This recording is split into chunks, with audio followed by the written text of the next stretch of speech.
All right. I cannot, for the life of me, write a good specification for this stuff, so I just decided to film a video for it. Yeah. So I have been working on this little old project called Custom Elements Language Server for quite a while, and a lot of people have been excited about the postings I've made on it. So, yeah. Yeah, currently it's in the state that I am in the need of some feedback. I have some features already set up and everything, and I am going to be releasing it today. So it's in the alpha stage, so it's not in the finished stage, nothing close to it yet, but it's in some stage, and I will need some feedback from users, so that's why I'm releasing it. So, how will it look like installing it into your system? Well, you can open your VS Code. Currently it's supported on VS Code and NeoVim, but the NeoVim setup is a bit harder. I can instruct on those, so just message me on Discord if you need setup information on that. But installing it on VS Code, you can just search for Custom Elements Language Server. You should find a project looking like this. And after installing it, whoa, it was fast. I think it was cached or something. But after installing it, well, you have all the information. And as I said, it's in alpha right now, so don't expect all of the stuff to work. But yeah, so after installing it, we can see that we have our HTML files getting some love from the Custom Elements Language Server. And the current feature set only supports HTML template literals, so the ones that lit HTML uses, and also HTML files in general. And if we take a look at the diagnostics here, we can see that the diagnostics is, well, first of all, it's giving us information on the HTML tags themselves. So it's giving us information on the actual class. So it's giving us the same documentation as we would see here on the class itself. On top of that, we can see diagnostics here that the tag example project doesn't have a closing tag. And here we can see some diagnostics that the SL input is not imported. So those are the two kinds of diagnostics we are currently supporting. We are planning on supporting more, but I cannot come up with more. So if you have ideas for diagnostic stuff that you would like in the language server, just create an issue into the GitHub repository. But yeah, what would diagnostics be without actual applicable commands? So if you launch code actions on those diagnostics, you can see that the closing tags can be generated on the fly, and also imports can be generated. Even if it's a dependency, it should be able to map the dependency correctly and import it from where it's from. This is, of course, if you have a custom elements manifest. So Shoelace ships a custom elements manifest with it, so we are able to support it with the language server. And also on top of that, the project itself, the local project, has a custom elements manifest being generated on the fly while as we develop, so that supports it as well.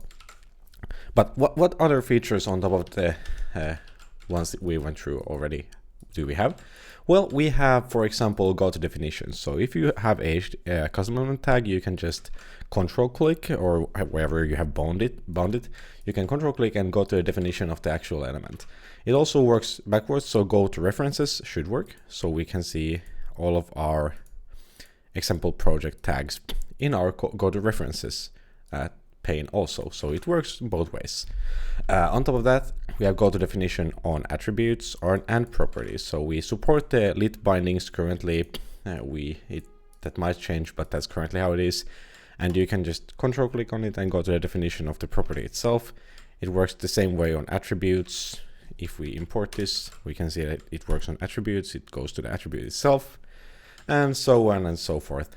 And on top of that, we have, of course, the main feature that everybody wants, code completion. So if we start writing, for example, SL, since we have Shoelace installed, we can get SL dash pretty much every Shoelace component that we have in our repository currently. Also, local elements, of course, if they are in the custom elements JSON, they can be found. So local elements can be found this way, and they can be completed as you would complete any regular old element. And then you can just import it and close it so you don't forget about it. On top of that, completions aren't only for tags, of course. So if we have a element like this one, we can start writing our elements, we can see that there's completions for the element itself, for the attribute itself. So if we, for example, go variant or value, we can see that it's giving us the completion. And on top of giving the completion itself, it's giving us the typing that it is supporting. So that's really helpful. That needs to be fixed, but yeah. And when we are using those, we can also, of course, if we are inside the attribute itself, we can go Control K, Control I, and get the type hinting there also if we are in need of those. So the type hints are working in completions and also in quick info. So if we just hover this, we can also see the actual typing that is supported by the element itself. No error handling is here. So if we would put something that doesn't belong there, there is no type checking for this, but that might be a feature in the future. Let's see about that. So yeah. We have completions, we have some diagnostics, we have go to definition, go to references, and we have some hover quick info element stuff happening here. And those are the current features, and they, as I said, they are supported in HTML the HTML files. HTML file support can be a bit finicky at times. Just report those as bugs if you find some errors there, but they should work. And also yeah, that's pretty much what the features it is currently. So just find custom elements language server on your VS Code marketplace, or hit me up for the NeoVim setup to provide proof that the NeoVim setup actually works. We can just go into the save file we were actually before, and we can see that we have our diagnostics also here. We can do the code actions that we did on the other file. We can, for example, go to definition. We can do pretty much everything that we could do on the previous one. Go to references might not work, but we're working on it. All right.